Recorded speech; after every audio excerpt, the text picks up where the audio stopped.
And happening right now, you said it, do not take I-40 too far east of the Big I this morning because it is still shut down at Louisiana. It's supposed to open up again sometime today, but in the meantime, it is causing an awful lot of problems. News 13's David Romero is back out there live again this morning. Good morning once again, David.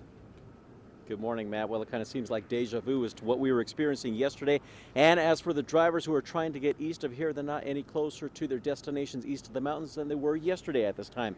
And since Sunday night, that's been the case since the interstate was closed down due to bad road conditions between New Mexico and the Texas border. NMDOT crews worked feverishly through the day yesterday to clear the roads while hundreds of drivers sat on the makeshift parking lot that was I-40. Just when everybody thought the freeway would open back up to let drivers through, Texas officials asked the state to keep the roadway closed because of the horrendous conditions on their side of the road.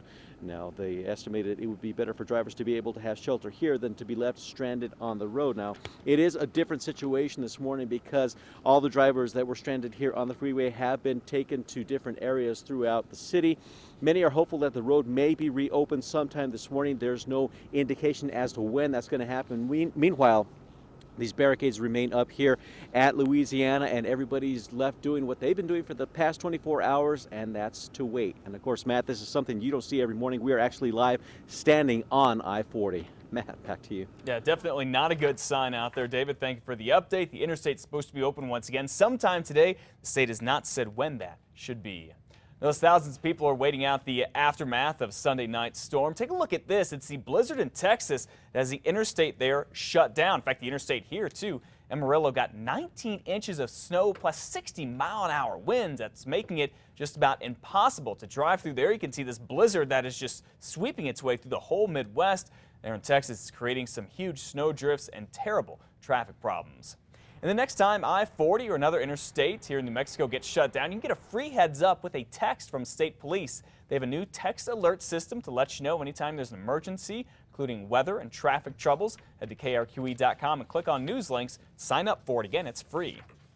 And be sure to stay with News 13 for continuing coverage of the I-40 closure. We will have the latest right here on KRQE and on our website, KRQE.com. In some overnight news, Albuquerque police are investigating a deadly shooting at 98th and Sage in southwest Albuquerque. Police say the victim called 911 about 9:30 saying he had been shot. They say the man told police he didn't know who shot them. He was taken to the hospital where he later died. Police are still trying to investigate and determine the original scene of the shooting and the motive. The man who investigators say recently slammed into a Bernalillo County Sheriff deputy is still in jail this morning. Damian Necochea is now charged with aggravated battery on a peace officer. Deputies say they were working a crash late Sunday near Bridge in La Vega when they say Necochea drove through the scene and hit the deputy. Investigators say deputies started shooting after that, but did not hit anyone. They caught the suspect a few blocks away. The deputy who was hurt went to the hospital and is expected to be okay. The former Albuquerque police officer accused of getting caught on tape with his pants down bribing a prostitute set to be in court this afternoon. Matt Kindle's lawyers are supposed to file a motions hearing related to this case where he's facing a slew of charges all centered around prostitutes and extortion. Police say back in 2011, Kindle, here on tape, tried to bribe a prostitute for sex, and they say he was part of a high-priced online prostitution ring. Well, in just a few hours, the U.S. Supreme Court is set to hear a case about a law that started right here in New Mexico. It's for Katie's Law. It forces anyone who's arrested for a felony to give a DNA sample. It is named after Katie Sepich, who was murdered here back in 2003. The Supreme Court case is based on a ruling in Maryland. It says that taking a DNA sample without a warrant violated a rape suspect's constitutional rights. Governor Susana Martinez here has filed a brief arguing that Katie's Law and others like it are constitutional and benefit justice. A man charged with murdering his ex-girlfriend is scheduled to be in court this morning. Police arrested 32-year-old Darrell Smith, and he is charged with killing 19-year-old Dawn Monique Vigil. That was back in September 2010. Police say he left her body on the sidewalk outside of her northeast Albuquerque home. The victim's mother told police that Smith threatened to kill Vigil if she ever dated anyone else. She said Smith saw Vigil and knew her new boyfriend or actually the new boyfriend the night before the murder. Investigators still have a lot of questions about the pedestrian who was walking on the interstate near Albuquerque over the weekend and that was hit and killed. For one thing, they want to know who hit and killed Jennifer Bobrick on I40 near Connerwell early Saturday morning, and they want to know why she was walking on the interstate by herself. Now we know Ms. Bobrick was just 20 years old, was an art major at UNM. Now her friends and her family cannot believe what happened. She had the biggest heart out of anyone I would know or I have ever known, and she loved meeting new people and she was like really spontaneous and loved traveling and painting.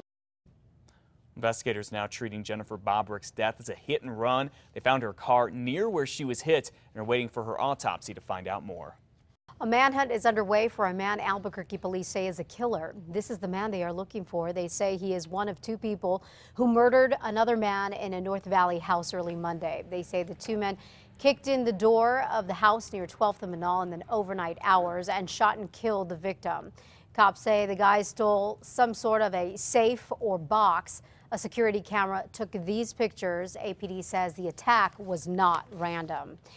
And the FBI and Albuquerque police want you to help them try to find this guy. They say he robbed the U.S. Bank on Carlisle Southeast yesterday. The suspect is described as a white male in his 30s. Witnesses say the suspect entered the bank at about 2:45 p.m. and handed a teller a note demanding money. The suspect left with an undisclosed amount of cash. Well, funeral plans are now being set for an attorney from Albuquerque known for his catchy TV commercials and billboards. I'm attorney Russ Whitener. Before you accept a quick check with me. Whitener Law Firm. Russ Whitener lost his battle with cancer yesterday. He was 64 years old.